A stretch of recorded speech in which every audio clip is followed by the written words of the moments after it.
اعوذ باللہ من الشیطان الرجیم، بسم اللہ الرحمن الرحیم۔ سورہ اعراف کا دوسرا رکوع ہے اور پارہ نمبر 8 کا 8واں رکوع۔ وَلَقَدْ خَلَقْنَاكُمْ، بے شک ہم نے تمہیں پیدا کیا، ثُمَّ صَوَّرْنَاكُمْ، پھر تمہاری خاص شکل و صورت بنائی، ثُمَّ قُلْنَا لِلْمَلَائِكَةِ اسْجُدُوا، پھر ہم نے کہا فرشتوں سے کہ سجدہ کرو، لِآدَمَ، آدم کو، فسجدوا، سب فرشتوں نے سجدہ کیا، الا ابلیس، سوائے ابلیس کے، لم یکن من الساجدین، وہ سجدہ کرنے والوں میں سے نہ تھا۔ یہ اللہ رب العزت کی ذات نے انسانی تخلیق کا اس آیت مبارکہ میں بیان فرمایا ہے کہ اللہ کی ذات ہے جو انسان کو پیدا فرمانے والی ہے، اللہ کی بے ذات ہے جو شک اسے خوبصورت شکل و صورت دینے والی ہے۔ کائنات میں اللہ تعالیٰ نے بڑے بڑے خوبصورت مناظر پیدا کیے ہیں، نظارے پیدا کیے ہیں، بڑی بڑی خوبصورت چیزیں پیدا کی ہیں، لیکن کوئی بھی چیز حسن میں انسان کا مقابلہ نہیں کر سکتی۔ بے شک وہ ایک بادشاہ تھا، اس نے اپنی بیوی سے کہا، دونوں چاندنی رات میں کھڑے تھے کسی جگہ پہ، تو چاند بڑا خوبصورت لگ رہا تھا۔ 14ویں کا چاند اپنے پورے جوبن پہ ہوتا ہے۔ اس نے اپنی بیوی سے کہا کہ اگر تو چاند سے زیادہ خوبصورت نہیں ہے تو تجھے طلاق ہے۔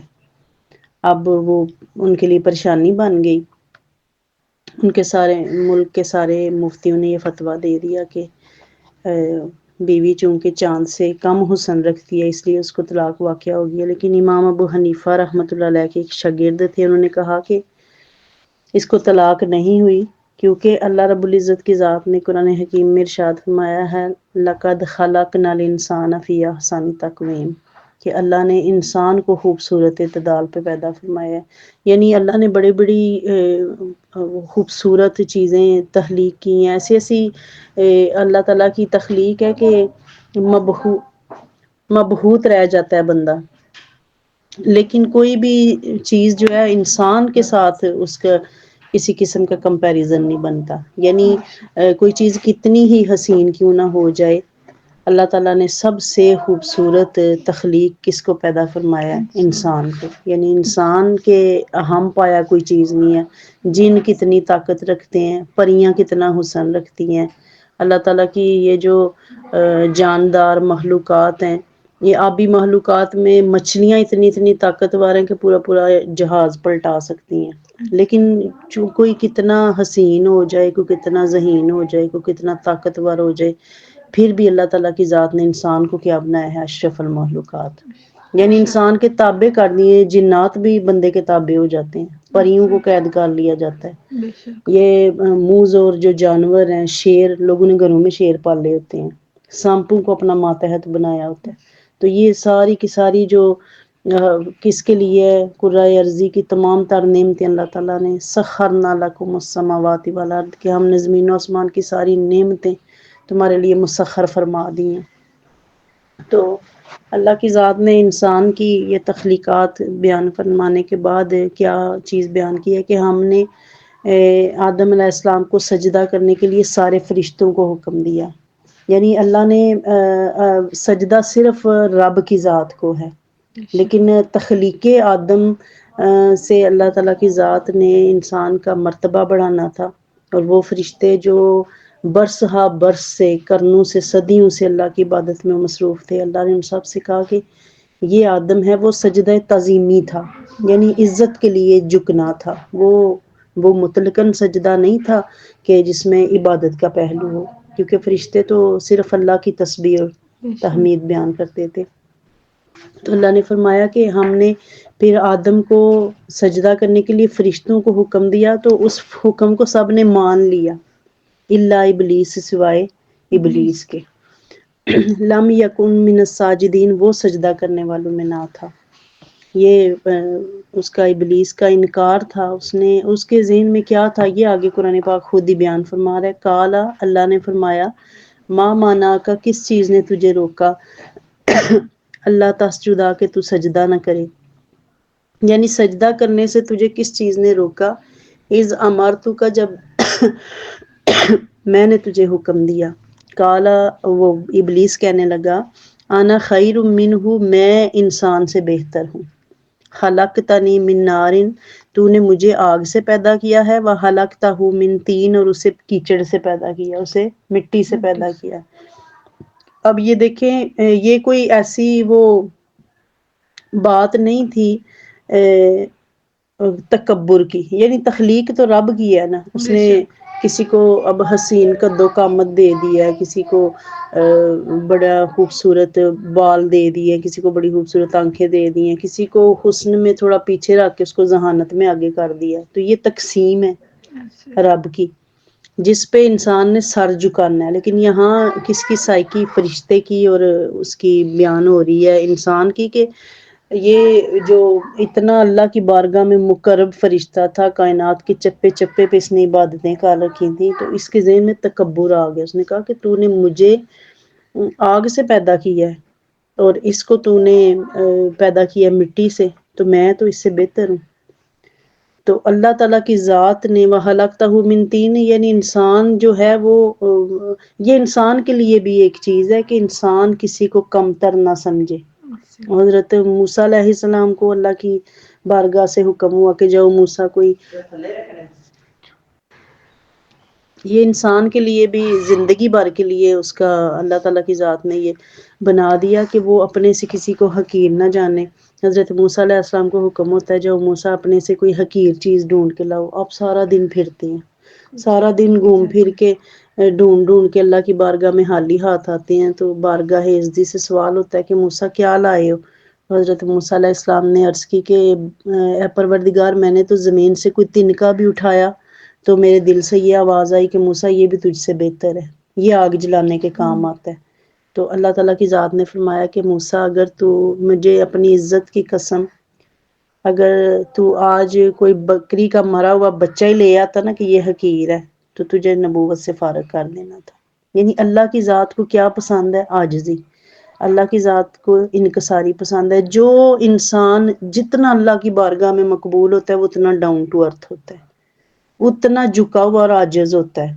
اللہ کی بارگاہ میں مقبولیت کا ایک ہی پیمانہ ہے کہ انسان عاجزی اور انکساری اختیار کر لے، اس کی فطرت سے ہر قسم کا تکبر نکل جائے، اس کی میں جو ہے وہ ختم ہو جائے، یعنی اس کو وہ کہیں گیا ہے، اس کو پروٹوکول نہ ملے تو اس کو یہ چیز تکلیف نہ دے کہ ہائے اللہ باقی صوفے پہ بیٹھے ہوئے تھے اور میں چیئر پہ، باقی چیئرز پہ بیٹھے ہوئے تھے میں پیڑھی پہ، باقی پیڑھیوں پہ بیٹھے ہوئے تھے میں دری پہ۔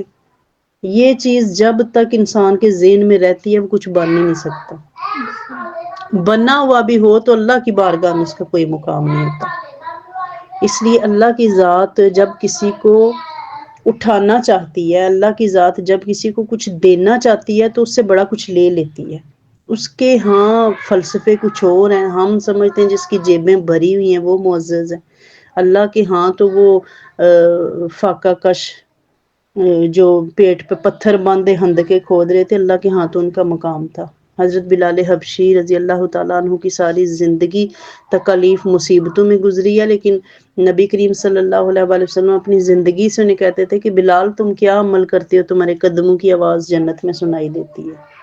یہ اللہ کے پیمانے ہیں۔ تو اللہ کی ذات کو غرور اور تکبر پسند نہیں ہے۔ یہ اب وہ مکالمہ ہے جو شیطان اللہ کے ساتھ کر رہا ہے۔ اب اللہ کے اسے کیا فرما رہا ہے؟ کالا، اللہ نے فرمایا فاہبت، اتر جاؤ، منہا، یہاں سے، یعنی وہ ایک درجہ تھا، وہ ایک مقام تھا، وہ ایک منزل تھی جب رب نے جنت میں اپنے سامنے رکھا ہوا تھا عرش معلیٰ پہ۔ پھر اللہ نے کیا کہا؟ اتر جاؤ، یعنی میری نظروں سے دور ہو جاؤ۔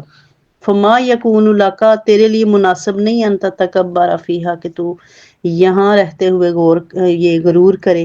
فاخرج، نکل جا، انکا من الصاغرین، بے شک تو ذلیلوں میں سے ہے۔ اب یہ سوچنے کی یہ بات ہے کہ ایک مرتبہ ہے، ایک مقام ہے جہاں سے آپ کو صرف تکبر کی وجہ سے اتارا جا رہا ہے، تو اس سے بڑھ کے نقصان کیا ہوگا کہ اللہ کہے کہ میری بارگاہ سے تو دفع ہو جا۔ یہ سوچنے کی بات ہے نا کہ یہ خزاؤں میں پتے گرتے ہیں ہم دیکھتے ہیں، لیکن نظروں سے گرنے کا کوئی خاص موسم نہیں ہے۔ بندہ ایک اپنی چھوٹی سی بات کی وجہ سے کسی نے آپ کو مقام دیا ہوا ہے، آپ کو مرتبہ دیا ہوا ہے، تو اس کی حفاظت اس مقام کو برقرار رکھنا باپ کی ذمہ داری ہے، اس بندے کی ذمہ داری نہیں ہے۔ اس نے تو اپنا دل پیش کر دیا، اس نے اپنا دماغ پیش کر دیا، اس نے اپنی ساری ہستی آپ کے لیے وار دیا، تو اب آپ کا حق بنتا ہے کہ آپ اپنے مقام کی حفاظت کریں۔ یہی ہمارا رب کے ساتھ تعلق ہے، مقام عبودیت پہ فائز اور مقام محمودیت پہ فائز وہ بندہ، وہ ذات، یعنی اللہ کی ذات کے لیے ہر ثنا ہے، ہر تعریف ہے۔ تو ہم نے جو اس نے ہمیں اعزاز دیا، اس نے کیا اعزاز دیا کہ اللہ نے فرمایا کہ میں انی جاعل فی الارض خلیفہ۔ اب یہاں خلیفہ کا ورڈ حضرت آدم علیہ السلام سے لے کے قیامت تک آنے والے ہر بچے کے لیے، کسی پیغمبر کو اللہ نے خاص نہیں کیا، کسی صوفی کو خاص نہیں کیا، کسی شہید کو خاص نہیں کیا، میرے پروردگار کی ذات نے ہر انسان کو خاص کر دیا، یہ کہہ کے کہ میں ہر بندے کو اپنا خلیفہ بنا رہا ہوں۔ یعنی یہ جو مقام ہے، یہ جو مرتبہ ہے، یہ جو وَلَقَدْ كَرَّمْنَا بَنِي آدَمَ، یہ فضیلت کا تاج ہم میں سے ہر ایک کے سر پہ ہے۔ اب ہم میں سے ہر ایک نے ہی اپنے اس مقام کی، اس مرتبے کی حفاظت کیسے کرنی ہے، یہ چیز میٹر کرتی ہے کہ ہم اس کی ذات کے لیے کیا کر رہے ہیں اور اپنی ذات کے لیے کیا کر رہے ہیں۔ جب بندہ دنیا میں ہوتا ہے تو بڑے سہارے ہیں، بڑی دوستی ہیں، بڑا کچھ ہے، لیکن جب ہم اپنی قبر میں ہیں تو پھر ہم اور ہمارے رب کی ذات ہے۔ تو اصل مقام وہ ہے۔ یہ 60-70 سال رہنے کے لیے ہم بڑی تیاریاں کر رہے ہیں، لیکن جہاں رہنا ہے قیامت تک، قیامت کے بعد وہ حشر کے میدان سے آگے منزلیں شروع ہو کے، تو پھر جہاں رہنا ہے ہمیشہ کے لیے، اس زندگی کے لیے تیاری کو ہم بھولے ہوئے ہیں۔ اور یہ جو 60-70 سالہ زندگی ہے، اس کو لگژری بلکہ سپر لگژری بنانے کے لیے ہماری تگ و دو ہے۔ ہم زندگی کی جھوٹی نمود و نمائش سے اس قدر وہ کہہ لیں متاثر ہیں، اس قدر ہم فریب میں ہیں کہ ہم چاہتے ہیں ہم دن رات ویسے بن جائیں جیسے ہمارے ٹک ٹاکرز نظر آ رہے ہیں، ہم دن رات ویسے گزارنے شروع کر دیں جیسے ان لوگوں کی زندگی ہیں۔ تو یہ 30-35 سیکنڈز کی ویڈیوز نے ہماری 30-35 سالہ زندگی کو برباد اور ویران کر رکھا ہے۔ وہ ولاگز جو چند لمحوں کے لیے، وہ منٹوں گھنٹوں کے لیے بھی نہیں ہوتے، وہ چند سیکنڈز پہ مشتمل بات ہوتی ہے جو ہمارے دماغ کو خراب کرنے کے لیے کافی ہوتی ہے۔ تو اس لیے ہم نے اس لباس بشریت کو کیسے تار تار ہونے سے بچانا ہے، یہ ہم پہ ڈیپینڈ ہے۔ اب اللہ نے اس کو سزا اسی وقت دے دی کہ تو یہاں سے نکل جا، یعنی اس مقام سے رب نے اسے فارغ کر دیا ہے۔ اور اللہ کی ذات نے فرمایا، وہ اسے جب حکم دیا نا، فرمایا کہ یہاں سے نکل جا، تو وہ بولا انذرنی الی یوم یبعثون، مجھے اس دن تک مہلت دے دے جب لوگ قبروں سے اٹھائے جائیں گے۔ یہ دیکھیں فرشتے، اس کو ابلیس کو پتہ ہے کہ قیامت کا دن ہی اصل دن ہے جب اللہ کی بارگاہ میں دوبارہ سے سب نے حاضر ہونا ہے۔ اب اللہ نے فرمایا قالا انکا من المنظرین، ہم تجھے مہلت دیتے ہیں۔ اللہ نے کیا فرما دیا کہ تو مہلت دیے ہوں میں سے ہے۔ کالا، اس نے کہا، یعنی اس نے مہلت مانگی۔ یہاں دیکھیں اللہ سے ہم جو مانگتے ہیں اللہ دے دیتا ہے، بے شک اس ذات کے پاس بندے کے لیے انکار نہیں ہے۔ وہ ذات بندے سے یہ نہیں کہتی کہ میرے پاس تیرے لیے کچھ نہیں ہے۔ اللہ فرماتا ہے تم مجھ سے جو مانگو گے، وہ معافی بھی مانگ سکتا تھا، سوچنے کی بات ہے نا، کہتا غلطی ہو گئی ہے معاف کر دیں۔ غلطی آدم سے بھی ہوئی تھی اور شیطان سے بھی، لیکن شیطان نے کیا کیا، اکڑ گیا۔ اس نے کہا میری تخلیق اتنی سٹرانگ چیز سے ہوئی ہے، آگ سے ہوئی ہے، میں کیوں سجدے کرتا پھروں اس مٹی کو، اس کیچڑ کو، کیونکہ وہ کیچڑ اس کے سامنے تیار ہو رہا تھا، وہ مٹی اس کے سامنے تیار کی جا رہی تھی، تو وہ اس نے سجدہ کرنے سے انکار کر دیا۔ اب اس نے مہلت مانگی، معافی کی بجائے مہلت مانگ لی۔ کالا فابما اغویتنی، کہنے لگا اس وجہ سے کہ تو نے مجھے مایوس کر دیا اپنی رحمت سے، لاقعدن لہم صراطک المستقیم، میں ضرور بیٹھوں گا ان کو گمراہ کرنے کے لیے تیرے سیدھے رستے پہ۔ اب یہاں یہ پوائنٹ ٹو بی نوٹڈ، بڑی اہم بات ہے کہ شیطان نے کہا کہ میں سیدھے رستے پہ بیٹھوں گا۔ تو ہم سوچیں کہ جو نماز پڑھ رہا ہے وہ بہک نہیں سکتا، جو مسجد میں وہ بٹک نہیں سکتا، جو کعبے کے پھیرے لگا رہا ہے، جو حج اور عمرے پہ عمرہ کیے جا رہا ہے، جو دن رات قرآن پاک لے کے بیٹھا ہوا ہے، جس کے ہاتھ میں تسبیح ہے، وہ بہک اور بٹک نہیں سکتا. یہ رانگ چیز ہے. اس نے یہ نہیں کہا کہ میں شراب خانے بیٹھوں گا، اس نے یہ نہیں کہا کہ میں جوا خانے میں بیٹھوں گا. وہ جوا کھیلنے والے کا، زنا کرنے والے کا، شراب پینے والے کا تو پہلے ہی بیڑا غرق ہے. اس کو تو کہیں پھر لے جانے کی ضرورت ہی نہیں. جب آپ بیٹھے ہی قمار خانے میں ہیں تو آپ کو کہاں اور لے کے جانا ہے اس نے. جب آپ ماں باپ کو ٹھڈے مار رہے ہیں، نافرمانیاں کر رہے ہیں، جب آپ عورت کی تذلیل کر رہے ہیں، جب آپ مرد کو بدنام کر رہے ہیں، جب آپ بینگ ہیومن نیشن آپ کسی قسم کی کوئی بینیفیشل کام میں نہیں ہے، تو شیطان کو کیا ضرورت ہے آپ پہ حملہ کرنے کی. اس نے کہا کہ اس وجہ سے کہ تو نے مجھے نکالا ہے. یعنی وہ غصہ کیا تھا، وہ دکھ کیا تھا شیطان کو. اس کو دکھ تھا کہ یہاں میں معزز تھا، مجھے سجدہ کرنے کی بجائے فرشتوں سے اللہ نے کہہ دیا کہ اس کو سجدہ کرو، آدم کو. وہ حسد تھا اس کو، وہ اس کو تکلیف تھی. آپ کسی کو کسی کی جگہ سے اٹھائیں گے اور اس کی جگہ پہ کسی کو بٹھائیں گے تو ڈیفینیٹلی حسد آئے گا. اس کا وہ حسد کا قصہ تھا جو غرور میں بدل گیا، تکبر میں بدل گیا. دیکھیں حسد کیسے عقل پہ پردہ ڈالتا ہے، حسد کیسے غرور کو جنم دیتا ہے کہ وہ میں کو ابھارتا ہے. اس لیے حسد، نبی پاک صلی اللہ علیہ وآلہ وسلم نے فرمایا ایاکم والحسد، کہ حسد سے بچو. حسد نیکیوں کو ایسے کھا جاتا ہے جیسے آگ لکڑی کو. یہ وہ کتنا سوچنے کا قاعدہ ہے کہ اگر ہم کسی سے حسد کرتے جائیں گے، حسد ہی کرتے جائیں گے تو ہمارے دل میں تکبر پیدا ہوگا. اور وہ تکبر کیا کرے گا، ہمارے جو ہم نے تھوڑی بہت نیکیاں کی ان کو بھی کھا جائے گا، ان کو بھی پسند کرے گا. اور اس نے کیا، وہ اپنی تکلیف کی وجہ سے کہہ رہا ہے کہ اس کی وجہ سے تو نے مجھے اٹھایا میری جگہ سے، میں اب کیا کروں گا، میں ہر سیدھے رستے پہ بیٹھوں گا. اس نے کہیں دیکھیں وہ کسی شراب خانے جوئے خانے کی بات نہیں کی، کسی وہ طوائف کے کوٹھے کی بات نہیں کی. اس نے کہا میں بھی پھر بیٹھوں گا سیدھے ہی رستے پہ. کیا کروں گا، ثم لآتینہم من بین ایدیہم، پھر میں آؤں گا ضرور ان کے پاس، پھر میں آؤں گا ضرور ان کے پاس، من بین ایدیہم، ان کے آگے سے، ومن خلفہم، اور ان کے پیچھے سے، وعن ایمانہم، اور ان کے دائیں سے، وعن شمائلہم، اور ان کے بائیں سے. یہ 4 جہتیں ہیں جن کا شیطان نے ذکر کیا ہے. وَلَا تَجِدُ أَكْثَرَهُمْ شَاكِرِينَ، اور تو نہ پائے گا ان میں سے اکثر کو شکر گزار. اب یہ شیطان کا دیکھیں چیلنج اپنے رب کی بارگاہ میں کھڑا ہو کے وہ کیا کہہ رہا ہے کہ میں سیدھے رستے پہ بیٹھوں گا، بھٹکاؤں گا انہیں اور حملے کروں گا چاروں جانب سے. یہ آیت الکرسی پڑھنے کا ہمیں کیوں حکم ہے؟ آیت الکرسی جب بندہ پڑھتا ہے تو اس کے ارد گرد حصار بن جاتا ہے. اور کہ حصار کیا ہوتا ہے؟ حصار چاروں جانب دائرے کو کہتے ہیں کہ آپ رب کی حفاظت میں آ جاتے ہیں، بشرطے کہ آپ اس سے مدد مانگیں. جب آپ کہتے ہیں لا حول ولا قوت الا باللہ العلی العظیم، تو اس کا مطلب ہے کہ آپ اللہ سے مدد مانگ رہے ہیں کہ یا اللہ تیرے سوا کوئی پناہ دینے والی ذات نہیں ہے. حضور غوث اعظم رضی اللہ تعالیٰ عنہ، اللہ تعالیٰ کے بڑے برگزیدہ بندے وہ گزری ہیں کہ اللہ کی بارگاہ میں آپ کا جو مقام ہے وہ کسی ولی کو حاصل نہیں ہو سکا. تو آپ کا سارا دن ریاضت میں، عبادت میں گزرتا تھا. ایک دفعہ آپ کہیں سفر کر رہے تھے تو شیطان آیا.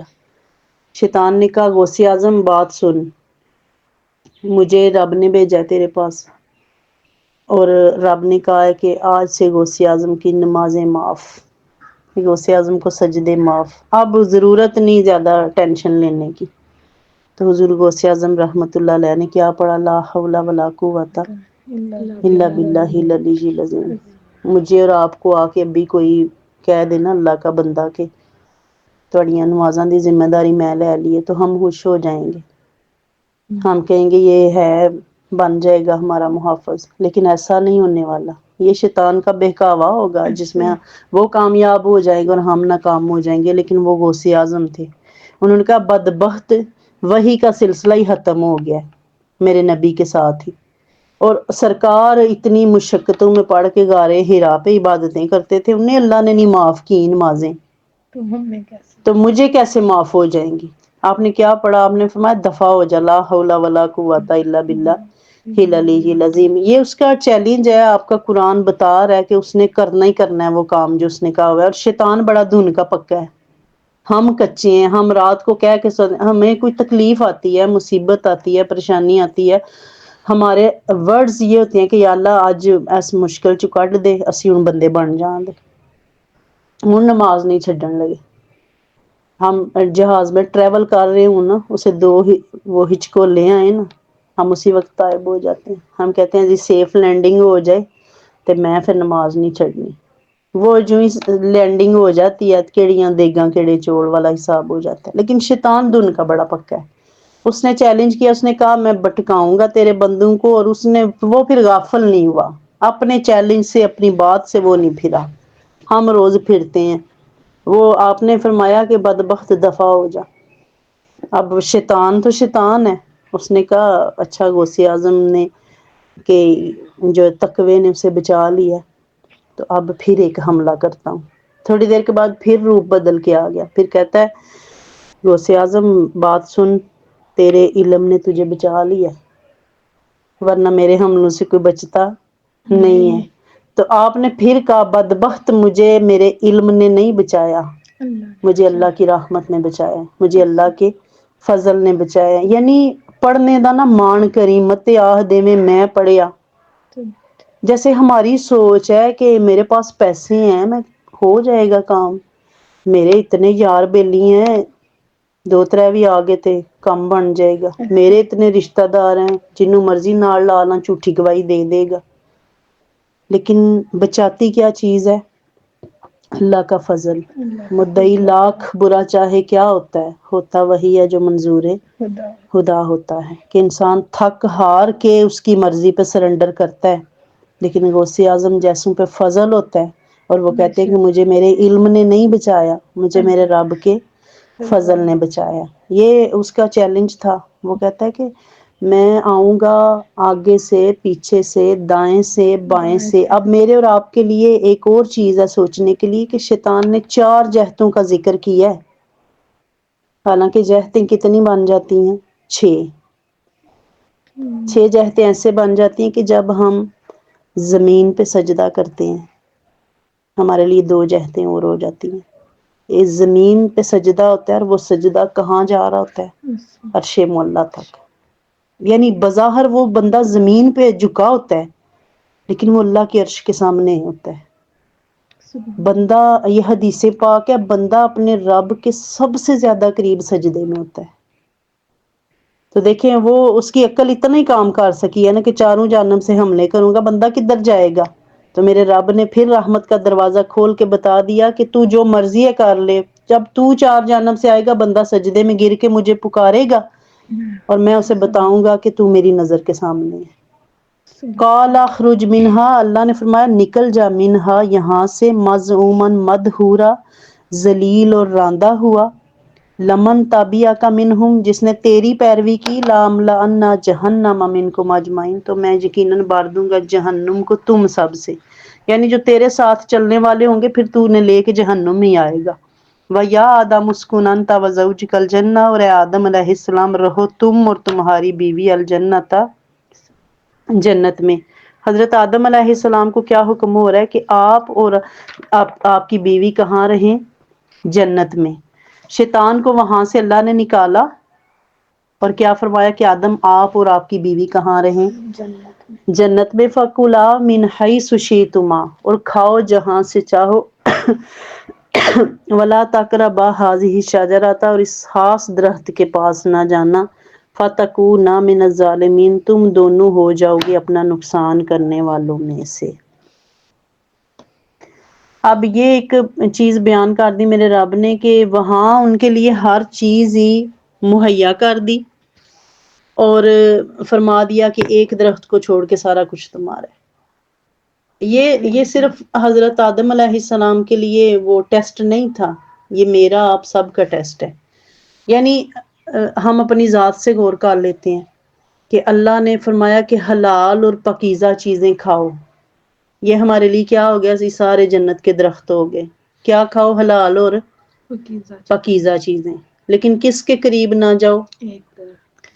ایک درخت میرے اور آپ کے لیے کیا بن گیا؟ اللہ نے فرمایا کہ خنزیر کا گوشت نہیں کھانا، اللہ نے فرمایا شراب نہیں پینی، اللہ نے فرمایا مردار نہیں کھانا، اللہ نے فرمایا کہ خون کسی بھی کائنڈ میں، مطلب انسانی خون ہے، جانور کا ہے، کسی چیز کا بھی، بڑے مہنگے سے مہنگے، آپ کتنے مہنگے دمبے اور بیل وہ گائے لیتے ہیں، تو چاہیے تو یہ تھا اس کا خون بھی یوز ہو جاتا، لیکن وہ چیز اللہ نے کیا فرما دی، وہ حرام ہے، ان کے قریب نہیں جانا، مردار حرام ہے تمہارے لیے، وہ شراب حرام ہے تمہارے لیے، جوا حرام ہے تمہارے لیے، یہ خنزیر کا گوشت حرام ہے، یہ وہ سورہ مائدہ میں ہم پڑھ چکے ہیں کہ پوری جامع تفصیل سے کہ کیا کیا چیز حرام ہے، حلال تو ہر چیز ہی ہوگی، حرام کو چند ایک کو اللہ نے مینشن کر دیا، لیکن انسان کی بدبختی ہے،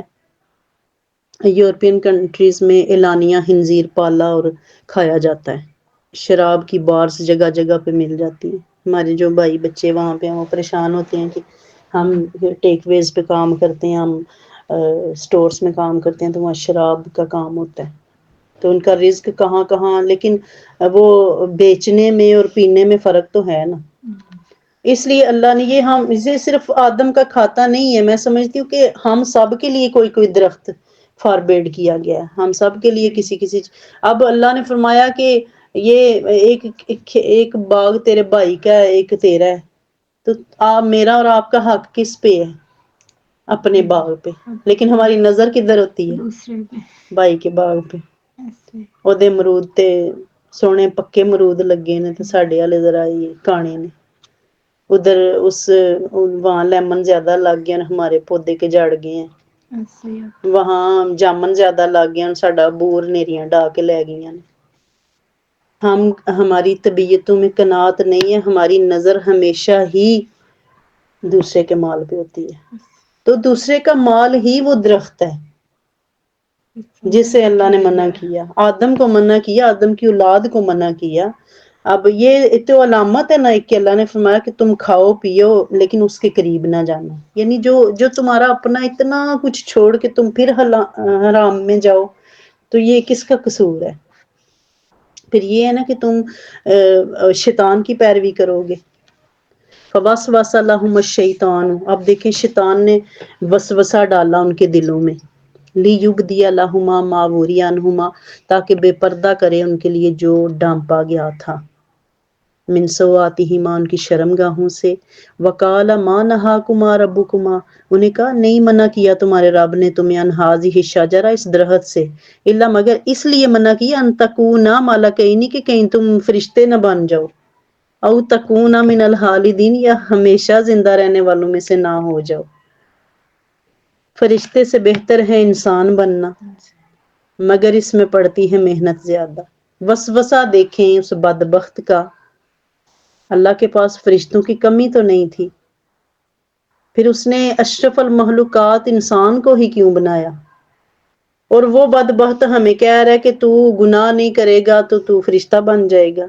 کس نے کہا ہے آپ کو اور مجھے کہ ہم فرشتے بنیں گے تو اللہ کے مقرب ہوں گے، ہر وقت سجدے میں رہیں گے تو اس کی نظر میں سرخرو ٹھہریں گے؟ یعنی ہم نے وہ لوگوں کی زندگی میں ریلیف دینا چھوڑ دیا، ہم نے لوگوں کے کام آنا چھوڑ دیا، ہم نے لوگوں کو سمجھنا چھوڑ دیا، کس لیے کہ ہم تو فرشتے بننے چلے ہیں، ہم نے غلطی نہیں کرنی، ہم کسی کے ساتھ چلیں گے تو غلطی ہو جائے گی، ہم کسی کا ساتھ دیں گے تو غلطی ہو جائے گی، ہم کسی سے کچھ لیں گے تو غلط ہو جائے گا، ہم کسی کو کچھ دیں گے تو غلط ہو جائے گا، ہم اس سوچ سے نکل ہی نہیں رہے کیونکہ ہم فرشتہ بننے چلے ہیں، تو یہ تو چال ہے شیطان کی، اللہ نے آپ کو انسان بنایا، آپ انسان بننے کی کوشش کیجئے، درد دل کے واسطے پیدا کیا انسان کو، ورنہ تات کے واسطے کچھ کم نہ تھے کرو بیاں، کہ فرشتے وہاں بہت تھے، انسان بننے کی صلاحیت اپنے اندر پیدا کیجئے، جو رب نے بنایا ہے اس کو، اس کی حفاظت کیجئے، دیکھیں وہ یہی آج کی بچی کے لیے یہی درس ہے کہ اللہ کیا فرما رہا ہے، وہ تو چاہتا تھا کہ تم ننگے ہو جاؤ، جیسے ہمیں فیسینیٹ کرتا ہے کہ ہائے اللہ اتنے پیارے بال ہیں باندھ کے رکھے ہوئے ہیں، فنکشن میں تو کلوتے بھرا دا ویاہ ہے کدے کدائی، میں اکلوتی بہن ہاں۔ یہ وسوسے ہی تو ہیں کہ تم نے بال باندھے ہوئے، حالانکہ کھول لیتی تو زیادہ پیاری لگتی۔ یہ تم نے بین والا گلا پہنا ہوا ہے، بند سارا کیا ہوا ہے، نیکلس نظر ہی نہیں آ رہا۔ ڈیپ گلا پہنو تو زیادہ خوبصورت لگو گے، بیس یہ والی لگا لو تو تصویر زیادہ اچھی آئے گی۔ آج کی نیشن کا سب سے بڑا درد سر پتہ کیا ہے؟ تصویر پیاری آنی چاہیے۔ تو یہ مطلب ہم پیارا بننے کی کوشش نہیں ہے ہماری، ہم اللہ کی بارگاہ میں اپنے مقام کی چندہ پرواہ نہیں ہے کہ وہاں کیا ہمارے حق میں بنتا جا رہا ہے، کیا لکھا جا رہا ہے، ہمیں پرواہ ہے۔ یہ اللہ کی ذات فرما رہی ہے کہ وہ تو تمہیں ننگا کرنا چاہتا ہے، وہ تو تمہارے ڈانپے ہوئے ستر کو ننگا اس لیے کرنا چاہتا ہے کہ تمہاری وہ فیسینیشن بنائے اور دنیا کی نظر میں اور اپنی نظر میں تمہارا مقام بنائے اور اللہ کی نظر سے تمہیں گرا دے۔ تو یہ سوچنے کے مقام ہیں۔ وَقَاسَمَهُمَا إِنِّي لَكُمَا لَمِنَ النَّاصِحِينَ، اور اس نے قسم اٹھائی ان کے سامنے کہ میں تم دونوں کا ہے رہا ہوں۔ اب جو ہمیں موٹیویٹ کر رہا ہے کہ آؤ پارلر کا چکر لگا لو، آؤ میں تمہیں ڈیزائنر ویئر پہ لے چلتا ہوں، میں تمہیں بتاتا ہوں کس شاپ سے زیادہ اچھے کپڑے ملتے ہیں، تو یہ میں ہے رہا ہوں تمہارا۔ تو خیر ہی کیا ہے کہ کوئی آپ کو کان سے پکڑ کے اللہ کی بارگاہ تک لے آئے۔ فَدَلَّاهُمَا بِغُرُورٍ، شیطان نے نیچے گرا دیا ان کو دھوکے سے۔ یہ ساری میں سمجھتی ہوں یہ صرف وہ شیطان کا اور آدم کا کھاتا نہیں بیان ہو رہا، یہ ہمارا بیان ہو رہا ہے۔ ہم دھوکے سے گرتے ہیں، جب بھی یقین کریں اگر ہمیں کوئی نفرت سے نہیں گرا سکتا تو وہ ہمیں محبت کا دھوکا دے گا، وہ ہمیں اس پاسے لے کے آئے گا کہ میں تے تیرا بڑا ہے رہا، میں تے مرنا وا تیری اے صدا تے، وہ خود مرتے مرتے ہمیں مار کے پھر جائے گا۔ اس دھوکے میں، اس غرور میں ہم تباہی پہ تباہی خرید رہے ہیں اور ہمیں پتہ ہی نہیں چل رہا۔ فَلَمَّا ذَاقَ الشَّجَرَ، دونوں نے چکھ لیا، بات میں آ گئے، چکھ لیا۔ بَدَتْ لَهُمَا سَوْآتِهُمَا، تو ظاہر ہو گئی ان پر ان کی شرمگاہیں، وَطَافِقَا يَخْصِفَانِ عَلَيْهِمَا، پھر چھپانے لگ گئے، چپٹانے لگ گئے اپنے بدن پہ، مِن وَرَقِ الْجَنَّةِ، جنت کے پتے۔ یعنی اسی وقت پتہ چل گیا کہ یہ اس نے تماشا کیا ہے، دھوکا کیا ہے، اس نے تو ہمارا لباس ہی اتروا دیا۔ وہ لباس جو رب نے ہمیں عزتوں کا دے رکھا ہوتا ہے وہ ہم کسی کے کہنے میں آ کے اتار دیتے ہیں۔ پھر وَنَادَاهُمَا، اور ندا دی انہیں، ربهما، ان کے رب نے، أَلَمْ أَنْهَكُمَا، کیا میں نے تمہیں منع نہیں کیا تھا، أَن تِلْكُمَا الشَّجَرَةَ، اس درخت کے پاس جانے سے، وَأَقُلْ لَكُمَا، اور میں نے تمہیں نہیں فرمایا تھا، إِنَّ الشَّيْطَانَ لَكُمَا عَدُوٌّ مُبِينٌ، کہ شیطان تمہارا کھلا ہوا دشمن ہے۔ یہی عذر ہم بھی روز محشر پیش کریں گے نا کہ یا اللہ میں تے سیدھا چل رہا سی، مینوں شیطان نے بہکایا۔ تو وہ دیکھیں اللہ کی ذات پکار کے فرما رہی ہے کہ میں نے تو تمہیں سب بتایا تھا، خیر اور شر کی ساری راہیں تمہیں بتائی تھی، اور تمہیں ساتھ یہ بھی بتا دیا تھا کہ یہ دشمن ہے۔ اب دشمن قسم بھی کھا کے کہے نا کہ میں سنسیئر ہوں تیرے نال، تو وہ دشمن ہی ہوتا ہے، چاہے وہ دوستوں کی صف میں بیٹھ کے آ جائے، گرچہ بت ہیں جماعت کی آستینوں میں، مجھے ہے حکم اذاں لا الہ الا اللہ، کہ آستینے پہچاننا، دشمنوں کی دوستوں کی پہچان کرنا، یہ بھی معرفت کا ایک کھاتا ہے جسے ہم محروم ہوتے جا رہے ہیں اپنی کارستانیوں کی وجہ سے۔ کالا، ان دونوں نے عرض کی، ربنا ظلمنا انفسنا، ہمارے پروردگار ہم نے ظلم کیا اپنی جانوں پر۔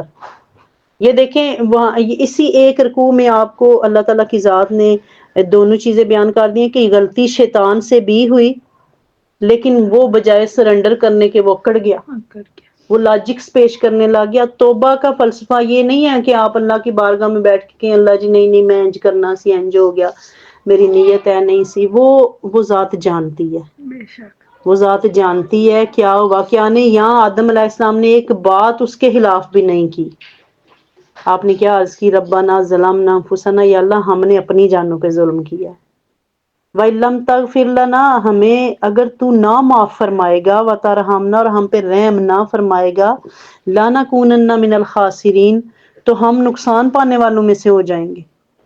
یعنی شیطان کو تو آپ نے گھسیٹا ہی کوئی نہیں. ہم کہتے ہیں نا نہیں نہیں میں میرا معاملہ نہیں تھا، اس نے وہ فلاں نے مجھے کہا تھا، فلاں ہمسایا، فلاں دوست، فلاں استاد، فلاں مینٹور، فلاں رہنما، فلاں مرشد، فلاں پیر، فلاں فقیر، کتنے ہماری لسٹوں میں نام آ جاتے ہیں. نہیں نہیں میں تو ایسی وجہ تو اس طرح آیا. یہ دیکھیں یہ وتیرہ اللہ کے بندوں کا نہیں ہے، یہ آدم کا کھاتا نہیں ہے. آپ نے تو اسی وقت کہہ دیا یا اللہ جو کچھ بھی ہوا ہے نا ہم نے اپنی جانوں پہ ظلم کیا. اتنا بھی نہیں کہا کہ یا اللہ اس نے بہکایا، یہی کہا کہ یا اللہ ہم نے خود اپنی جانوں پہ ظلم کیا ہے، اور اگر تو ہمیں معاف نہیں کرے گا، ہم پہ رحم نہیں کرے گا تو ہم نقصان ہی پائیں گے. قال اہبطوا بعضکم لبعض عدو، اللہ نے فرمایا نیچے اتر جاؤ، تم سب ایک دوسرے کے دشمن ہوگے. وَلَكُمْ فِي الْأَرْضِ مُسْتَقَرٌّ وَمَتَاعٌ إِلَىٰ حِینٍ، اور تمہارے لیے زمین میں ٹھکانہ ہے اور نفع اٹھانا ہے ایک وقت تک. یہ ساری ہماری زندگی کی ٹرمینالوجی اسی وقت طے ہو گئی کہ تم ساری زندگی بھلے ایک دوسرے کو اپنا مخلص سمجھتے رہو لیکن ہو کیا تم آپس میں دشمن. ایک ماں کی اولاد ہوتی ہے، یقین کریں والدین کے دنیا سے رخصت ہوتے ہی اولادیں ایک دوسرے کی دشمن بن جاتی ہیں. وہ جو بٹوارے ہوتے ہیں جگہوں کے، وہ جو بٹوارے ہوتے ہیں وراثتوں کے، وہ جو بٹوارے ہوتے ہیں مال کے، وہ مال جو نہ ہمارے ماں باپ کے ساتھ گیا اور نہ ہمارے ساتھ جانا ہے، لیکن وہ کیا کرتا ہے وہ دشمن بنا دیتا ہے. یہ اللہ نے فرما دیا کہ تم سارے ایک دوسرے کے دشمن ہوگے. کالا نیز فرمایا فیہا تحیون و فیہا تموتون، تم اسی زمین میں زندہ رہو گے اور اسی میں مرو گے. ومنہا تخرجون، اور اسی سے تم اٹھائے جاؤ گے. اب یہ ہماری آنے اور جانے کا مدت مقرر ہوگی کہ یہ قلیل سا وقت ہے. کئی کئی پیغمبر آئے 900 سال، 950 سال، 1000 سال، کتنی کتنی لمبی عمریں پا کے گئے، لیکن امت محمدیہ صلی اللہ علیہ وآلہ وسلم پہ آ کے اوسط عمر ہی 60 70 سال رہ گئی. تو سوچنے کی بات یہ ہے کہ اس 60 70 سال کے عرصے کے لیے اللہ کیا فرما رہا ہے، یہاں تم جیو گے، یہاں تم مرو گے، یہاں سے تم اٹھائے جاؤ گے. تو کس کیفیت میں اٹھائے جاؤ گے؟ الذی خلق الموت والحیات لیبلوکم ایکم احسن عملا.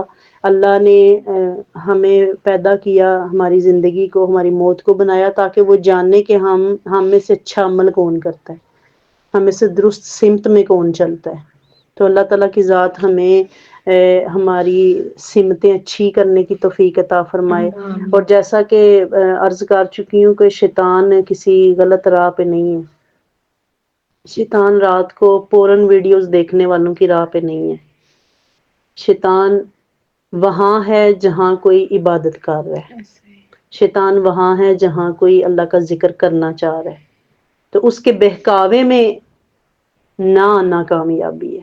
یعنی اللہ نے فرما دیا، یہ ایک موقع پہ یہ ہے نا کہ اللہ نے فرمایا کہ جو تیرے پیچھے چلیں گے لے ڈوبے گا. خود تو ڈوبے ہو صنم، ہم کو بھی لے ڈوبو گے، یا خود تو ڈوبے ہیں صنم تم کو بھی لے ڈوبیں گے.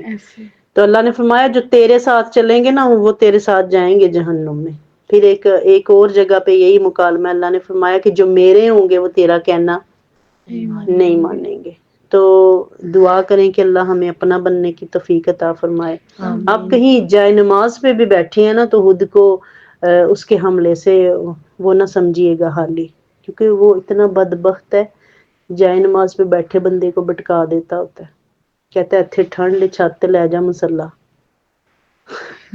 مصلا چھت پہ جائے گا دنیا دیکھے گی نماز پڑھی جا رہی ہے. کسی کو کسی مدد کی ضرورت ہے، اس نے آپ سے ادھار لے لی ہے اور آپ اس کی جان کھا مارتے ہیں، میرا 10,000 روپیہ واپس کر میں مسجد دینا ہے. تو وہ کیا کھاتا ہے، وہ اسی کو معاف کر دو تو مسجد والا تمہیں ثواب دے دے گا. تو اس کے ساتھ تعلق مضبوط کیجئے جو گفٹ لیتا نہیں دیتا ہے، اس سے اپنا ریلیشن شپ بنائیے. جو غلطی بھی ہو جائے تو دوبارہ آنے پہ نہیں کہتا ان کی لین آئے ہیں. اللہ تعالیٰ ہمیں سمجھنے کی توفیق عطا فرمائے اور اللہ تعالیٰ ہمیں شیطان کے حملوں سے محفوظ فرمائے. وہ ہمیں بھی بہکار بٹکا دیتا ہے کہ کوئی گل نہیں ہفتے چ ایک بھی رکوع پڑھ لیے تے ہو جاندہ ہے کام. تو دعا کریں کہ اللہ ہمیں اپنے روٹین صحیح کرنے کی توفیق عطا فرمائے۔ وما علینا الا البلاغ۔